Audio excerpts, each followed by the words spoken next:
entre les uns et les autres n'a pas bougé pour un effet strictement mécanique. Et quand les syndicats vont demander qu'on rallonge les années d'études, qu'on en rajoute une couche, il faut qu'ils assument, je vous le dis très nettement, que tous les bénéfices de réduction des inégalités en amont seront détruits entre demain. Vous rajoutez un an d'études, paf, les instits, bac plus 5 sera plus bourgeois que les instits, bac plus 3 qui était plus bourgeois que les instits, bac plus 2. C'est clair, c'est net, c'est de la science. C'est de la science de niveau CM2. C'est pas de l'économétrie distinguée, c'est vraiment des choses toutes bêtes. Voilà. Ça, il vaut mieux le savoir. Il vaut mieux le savoir. Et imaginez que nous fassions un effort considérable pour dire on fait passer l'écart initial de 50-80 à un écart...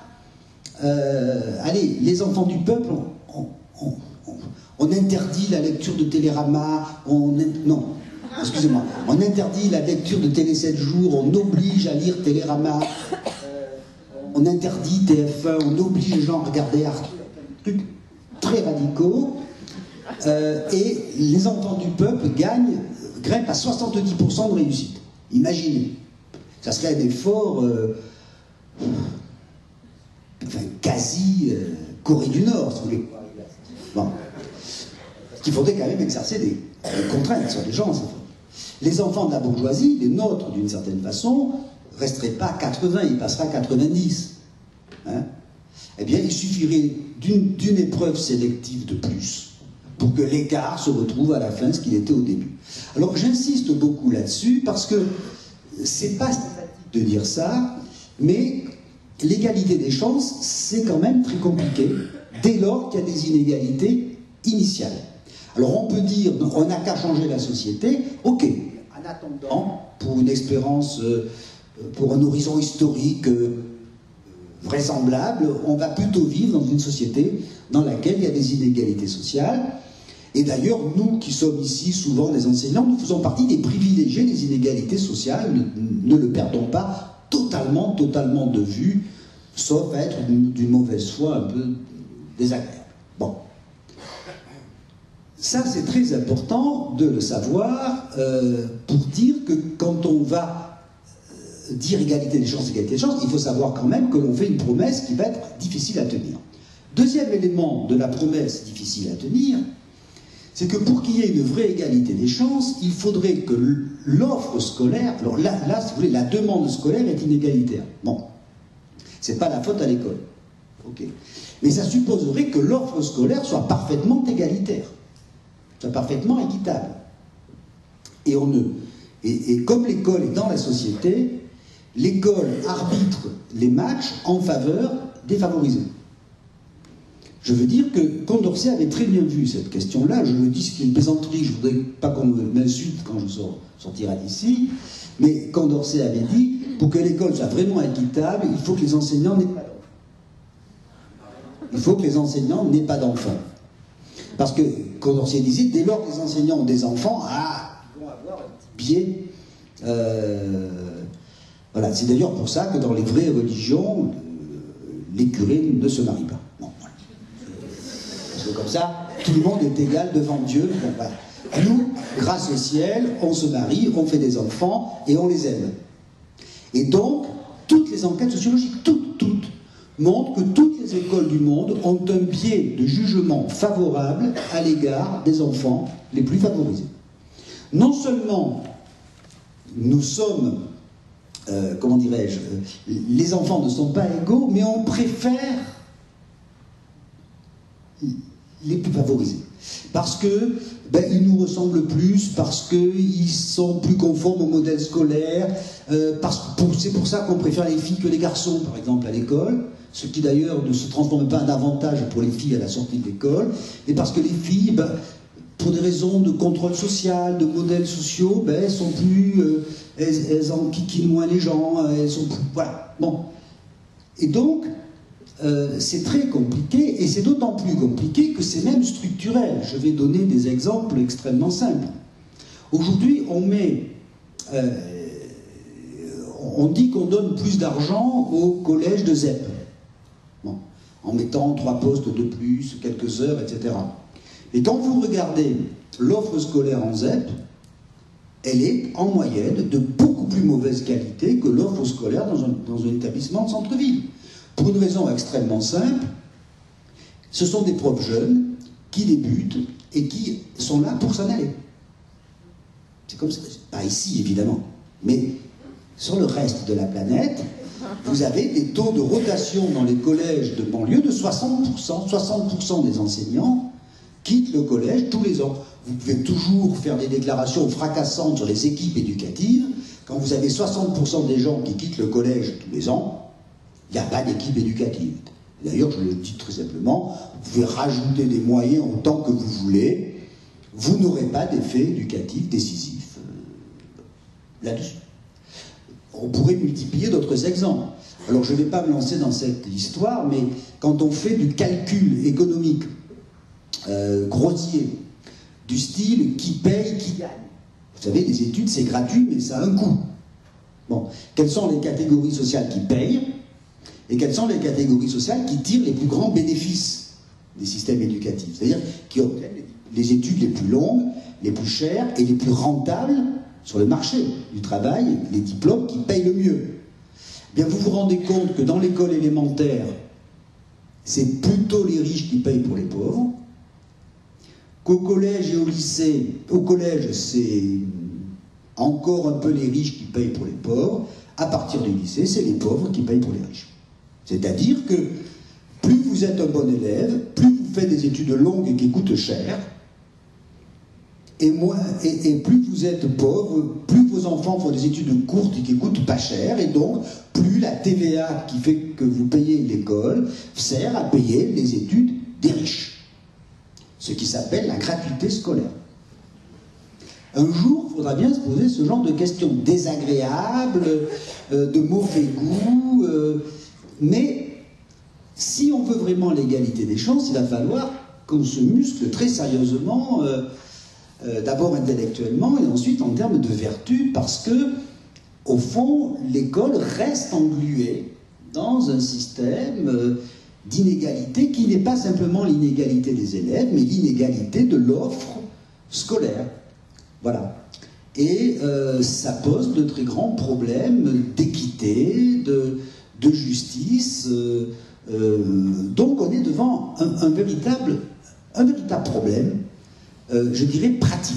L'égalité des chances me paraît devoir être interrogée, non pas en termes moraux, c'est bon, mais en termes pratiques, si on ne veut pas se payer de mots, je veux dire, si on ne veut pas faire de ça simplement un slogan de meeting, évidemment tout le monde est pour l'égalité des chances, eh oui, mais c'est compliqué à mettre en place.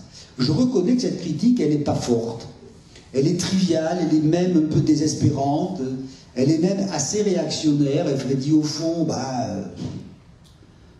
c'est pas... Voilà, c'est la vieille critique un peu qui dit le monde n'est pas si sympathique que ça. Bon, c'est une première famille de critiques, mais ne l'ignorons pas complètement, si vous le permettez, parce que nous vivons quand même en France, au fond, l'éternelle déception de voir un système, c'est plus le cas depuis quelques années, mis à consacrer à l'éducation énormément de moyens, beaucoup plus de moyens par élève pendant une très longue période, pour avoir un résultat qui nous tombe sur les pieds. Ça marche pas, ça marche pas. Ça marche pas, en tout cas, autant qu'on pouvait penser que ça marcherait.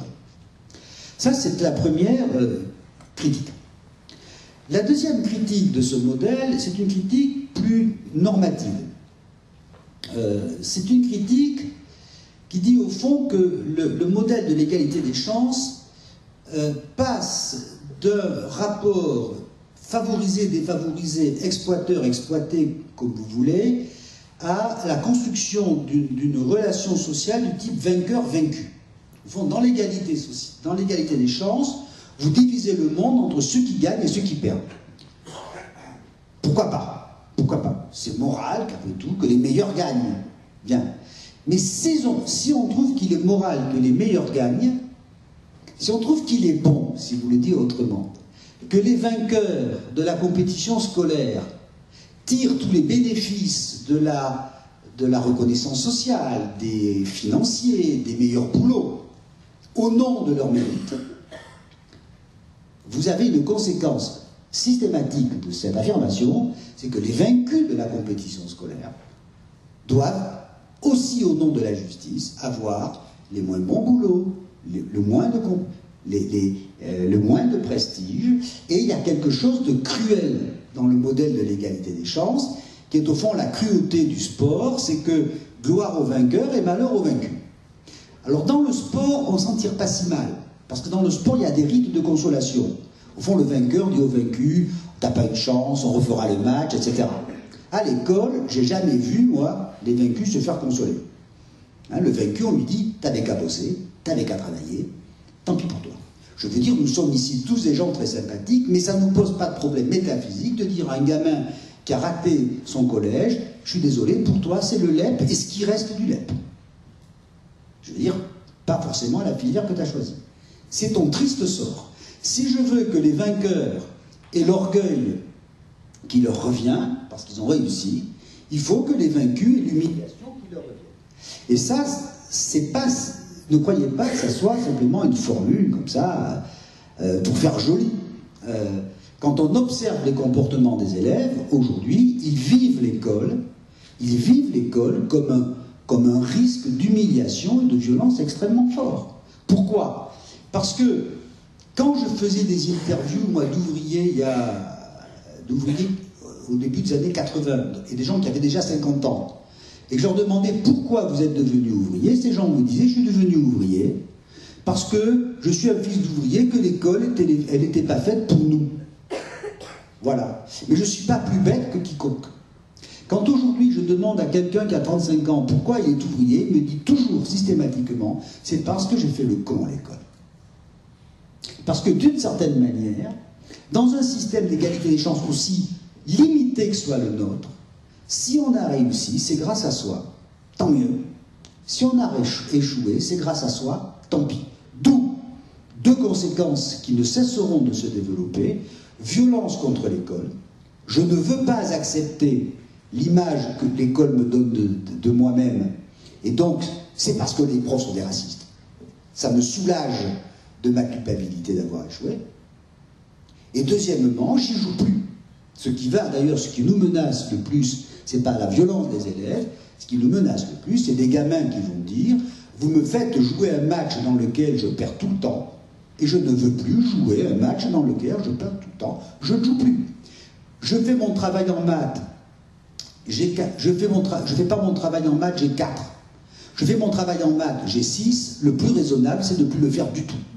Car le 0 que j'aurai en ne le faisant pas ne met pas en cause mon égalité fondamentale et ma dignité. Donc on a quelque chose qui est la violence aujourd'hui de l'école, qui n'est plus la violence symbolique à la Bourdieu, c'est-à-dire la culture bourgeoise qui écrase l'ouvrier parce qu'il n'a pas la même culture. C'est pas vrai. D'abord, la culture scolaire, elle n'est pas bourgeoise, elle est scolaire. Bon.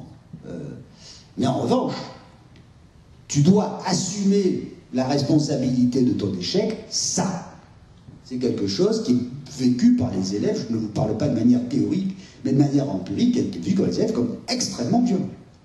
Vous savez que dans les enquêtes qu'on fait dans les quartiers, dans ce qu'on appelle les quartiers, alors je ne voudrais pas vous mettre mal à l'aise, mais en termes d'impopularité, c'est le conseiller d'orientation qui arrive devant les flics. Et c'est normal. Le flic, c'est au fond, c'est la bande de flics contre la bande de jeunes. Bon, on est dans le même monde, viril et sauvage. Le conseiller d'orientation, c'est le type qui vous dit tu es bon pour le chômage et c'est ta faute. C'est ce que dit le conseiller de classe. Donc, il y a quelque chose d'une extrême brutalité, si vous voulez. L'égalité des chances, c'est un monde darwinien. C'est que le meilleur gagne.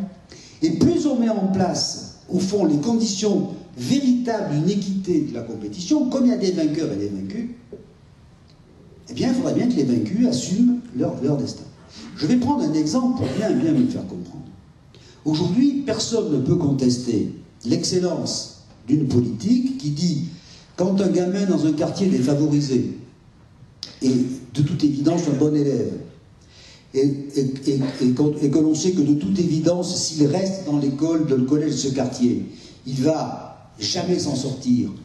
Il est bon de le sortir de là, de le mettre dans un bon établissement, de le mettre dans une bonne filière, de le mettre dans un internat d'excellence. Il n'y a rien à dire du point de vue des élèves. C'est juste pour les élèves. C'est tragique pour la société. Pourquoi? Parce que ça veut dire que vous sortez tous les bons élèves du collège, vous les sortez, le niveau des autres s'effondre, la rage des autres augmente, et vous créez une justice pour un individu et une injustice pour la collectivité que vous ne parviendrez plus à gérer. Je ne sais pas si vous voyez bien ce que je veux dire. Hein? Dans le vieux modèle ouvrier, le militant ouvrier qui montait ne quittait pas la classe ouvrière. Je dirais, sa mobilité à lui ne se faisait pas aux dépens des autres. Tandis que là, la réussite des uns se fait, et dans les quartiers que je connais quand même un tout petit peu, dès que les gamins réussissent, ils sortent, ils s'en vont, et le quartier descend d'un cran. Les autres sont de plus en plus bêtes, de plus en plus méchants, de plus en plus en colère, de plus en plus teigneux. Et d'une certaine façon, les uns vont à l'école, les autres ont affaire à la police. Et voilà, les uns ont Châtel, les autres ont Guéant. Voilà. Vous avez à peu près une partition du travail. C'est donc un modèle, j'insiste beaucoup, qui est d'une très très grande cruauté. Hein.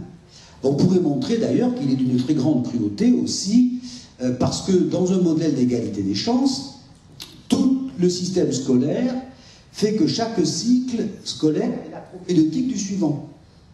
Et j'étais cet après-midi dans une réunion où on travaillait sur ce thème-là, on est sidéré d'observer que par exemple on est en train de détruire l'école maternelle pour en faire une propédeutique de l'école élémentaire, qui est la propédeutique du collège, qui est la propédeutique du lycée, ce qui fait que chaque cycle est une étape compétitive. Le gamin qui à l'école maternelle joue perd son temps. Il faut qu'il apprenne déjà à lire. Et nous avons presque gagné 1 an en termes d'exigence d'apprentissage de la lecture. Évidemment, ceux qui n'apprennent pas à l'heure seront signalés et adviennent que pour. Donc il y a quelque chose là-dessus qui est très très hard dans ce modèle si sympathique de l'égalité des chances. C'est que c'est vachement sympa l'égalité des chances le dimanche sur les terrains de foot, et encore, du matin au soir à l'école en permanence, je ne suis pas sûr que ça soit un modèle aussi sympathique que ça. Deuxième critique que l'on peut faire de l'égalité des chances, c'est qu'au fond, on en appelle au mérite, et là je m'adresse aux philosophes, le mérite et le principe de justice, le mérite est une fiction à laquelle on croit. Ben, quand je note des copies, il y a des profs ici je suppose, quand je note des copies, je suis persuadé que je sanctionne le mérite. D'ailleurs, si je ne suis pas persuadé que je sanctionne le mérite, le mieux que je ne corrige pas de copie.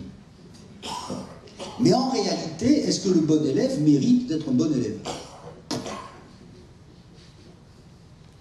Est-ce que le mauvais élève mérite d'être un mauvais élève? J'en sais rien. Je suis ni dans la tête de sa socialisation, ni dans ses gènes. Est-ce que j'ai plus de mérite à aimer faire des maths qu'à aimer faire la sieste? Moi, j'en sais rien. J'en sais rien, non, mais je ne plaisante pas. C'est-à-dire que c'est une fiction.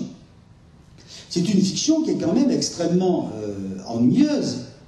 Elle est indispensable. Mais par exemple, dans le monde scolaire, on établit une équivalence que tous les enseignants connaissent, qui est que le résultat de l'élève est lié à l'intensité du travail qu'il fournit. D'ailleurs, on dit toujours aux élèves, manque d'attention, manque de travail. Je préfère qu'on dise à l'élève manque d'attention et de travail que trop bête pour réussir. Bon. Je préfère qu'on lui dise ça. Mais en réalité, on sait tous que le résultat de l'élève n'est pas le produit arithmétique du travail. Pour une raison d'ailleurs très simple, c'est qu'on ne sait pas exactement ce que c'est que le travail scolaire. On a tous cette expérience, le résultat que l'on obtient n'est pas le produit des heures qu'on a consacrées à ce travail. D'ailleurs, on a quelquefois consacré de grandes heures à rêver et ne pas travailler. Voilà. Donc, il y a quelque chose d'un peu... Comme dans tous les principes de justice, c'est quand même... La fiction n'est pas si solide. Troisième remarque sur le mérite, au nom de quoi une société... J'y reviendrai parce que c'est très important. Au nom de quoi on confie à une institution le monopole de la définition du mérite. Ça, c'est une vraie question qu'il faudra débattre un jour. Est-il raisonnable de dire que le mérite des individus ne peut être que l'école doit avoir le monopole de la définition du mérite? Bon. Évidemment, c'est mieux de confier à l'école le monopole de la définition du mérite que de le confier à l'héritage social, comme disait Beaumarchais, au seul mérite d'être né. D'accord. Mais le mérite scolaire, c'est une forme très particulière de mérite. Par exemple, être gentil, ça ne sert à rien à l'école. À rien. Pourtant, c'est très utile pour la société. Je pense même que la société serait meilleure qu'elle n'est si nous étions gentils avec nos prochains, plutôt que d'être bons en maths. J'en suis même convaincu. Ça ne sert à rien à l'école. Il y a un tas d'activités professionnelles dans lesquelles les gens excellent sans que ça ait l'ombre d'un rapport avec du mérite scolaire. Donc, faire de l'égalité des chances scolaires, le méritocratique, le verrou de la capacité de distribuer les individus dans la hiérarchie sociale, quand on y réfléchit, c'est très fort. Et je dois dire que les Français, là-dessus, pour des raisons historiques, nous avons un rapport très particulier à l'école. Nous sommes une société, il faudra y revenir, mais j'y reviendrai, qui pense de manière trop excessive que seule l'école donne un mérite légitime. Vous savez tous qu'en France, le petit paysan qui travaille bien à l'école, qui monte dans la hiérarchie sociale et qui devient quelqu'un d'important est un héros. Le type qui monte un garage, qui fait des affaires et qui gagne du fric en réparant des bagnoles est généralement un peu suspect d'avoir magouillé. Enfin, moi, quand je fais des enquêtes, je m'amuse beaucoup. Quand je fais des enquêtes avec les enseignants, ils ont tous un beau-frère qui a gagné du fric en n'ayant pas de diplôme, et visiblement, il n'est pas populaire. Bon. Mais on est vachement content quand même de trouver un garagiste, de temps en temps. Bon, voilà. Donc, il faudrait, alors, je dis ça pour vous réveiller, mais il faudrait réfléchir un peu à ça. On se moque beaucoup des Américains qui disent que le vrai mérite, c'est le self-made man qui trouve une épingle et qui fabrique une aciérie. Bon, on peut parfaitement discuter de ça. Mais il n'y a pas de raison philosophique, je dirais, de donner à telle ou telle conception du mérite une valeur dominante. Il y a peut-être d'autres manières. Donc, il y a quelque chose dans ce principe méritocratique même, je répète, qui est excellent, etc., mais qui devrait nous poser des problèmes. C'est cruel. C'est quand même cruel comme système, parce que c'est un rapport vainqueur-vaincu. C'est un système qui est, au fond, peut-être un peu, quand même très arbitraire, et qui repose, comme beaucoup de principes de justice, sur une fiction à laquelle on est obligé de croire, parce qu'elle nous permet d'agir, mais en même temps qui n'est peut-être pas aussi solide qu'on pourrait l'imaginer. Voilà. Donc, mon hypothèse est que si nous continuons à trépigner égalité des chances et à faire toutes nos politiques scolaires sur ce modèle-là, on aura d'une part de très grandes chances d'être déçus parce qu'on n'y parviendra pas. Je le dis très très net. On peut faire des progrès, j'y reviendrai, mais on n'y parviendra pas. Et deuxièmement, on peut créer un monde infernal, darwinien, brutal, car au fond, si les gens qui ont du mérite le méritent vraiment, au nom de quoi ne capteraient-ils pas la totalité du pouvoir et de la richesse? D'ailleurs, je vous rappelle que quand on s'adresse aux élites qui captent ces temps-ci beaucoup de ce pouvoir et de cette richesse, ils répondent « mais je le mérite ». Mais je le mérite, je ne l'ai pas volé, je ne l'ai pas hérité. Je suis major de la grande école. Bon, quand même, je veux dire, c'est pas des tendres.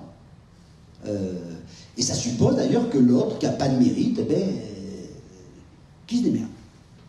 Il n'avait qu'à en avoir. Bon. Alors je suis très caricatural, mais croyez bien que je ne suis pas autant que ça, parce qu'une des caractéristiques aujourd'hui de notre relation à la justice sociale, je l'ai dit en 2 mots, c'est que si nous sommes très indignés, très fâchés, très en colère contre les inégalités collectives, nous n'avons aucune compassion pour les individus qui en sont victimes. Hein, pour dire les choses simplement, nous pensons que le chômage est un scandale, que la pauvreté est un scandale, mais nous n'avons pas de compassion ni pour les chômeurs, ni pour... En général, on les suspecte même un petit peu de manquer de mérite. Si vous ne croyez pas, demandez-vous quelle est votre réaction quand quelqu'un veut vous taper 1 euro dans la rue. Vous êtes indigné par le fait qu'il y ait des pauvres, mais celui-là, il vous emmerde particulièrement. Voilà. Et le prof, vous et moi, a beau avoir lu Bourdieu le matin au petit déjeuner, quand il a affaire à un élève qui ne réussit pas, il lui dit pas « Ah mon pauvre ami, tu réussis pas, c'est normal, t'as vu ton capital culturel, celui de tes parents, etc. » Il lui dit « T'es un feignant, t'as qu'à te remuer. » Et au fond, il l'aime pas. Alors qu'il devrait avoir de la compassion, il n'en a pas. Et d'ailleurs, il est mieux qu'il n'en ait pas, parce que s'il disait à l'élève je te comprends avec le capital culturel que tu as, c'est normal que tu échoues, le prof prendrait 2 claques et l'affaire serait réglée. Donc, je voudrais vraiment insister là-dessus, c'est un peu alambiqué comme raisonnement, mais je voudrais insister sur le fait que ce modèle de l'égalité des chances est un modèle dont la justice théorique est quand même associée à une grande dureté dans son application. En particulier, on est responsable de ce qui nous arrive. Alors, qu'est-ce qu'il faudrait faire dans cette affaire-là? Qu'est-ce qu'il faudrait faire, non pas pour être contre l'égalité des chances, non pas pour tout faire pour qu'elle se réalise, mais pour faire que l'école ne s'enferme pas dans cette espèce de piège qui fonctionne au fond comme une sorte de slogan auquel on ne croit pas. Je dis qu'on n'y croit pas parce qu'on constate, ça a été fait par un Anglais qui s'appelle Goldthorpe, on constate que plus l'égalité des chances se réalise, de toute façon, plus les élites se sortent de la compétition et vont ailleurs. Je veux dire que si demain les enfants du peuple vont à l'école polytechnique, les élites se reproduiront plus à Polytechnique. On triche tous là-dessus. Hein, je veux dire, il y a quelque chose tout à fait obscène dans cette affaire-là. Moi, j'étudie les histoires de cartes scolaires, je vous assure que c'est un monde à... Il faut avoir de l'estomac. Hein, je veux dire que vous soyez de gauche, trotskiste, de droite, n'importe quoi, si on vous propose qu'il y ait quelques enfants de pauvres qui viennent dans votre collège chic de centre-ville, vous pétez les plombs, mais totalement. Totalement. Je l'ai vu hier dans la bonne ville de Tours. Les gens dingues, les trotskistes défendent l'interdiction des enfants de pauvres de venir dans le collège où ils ont mis leurs gosses. Parce qu'on n'est plus dans la poésie du monde, là, on est dans l'idée que le destin de nos enfants se joue, ça nous rend méchants.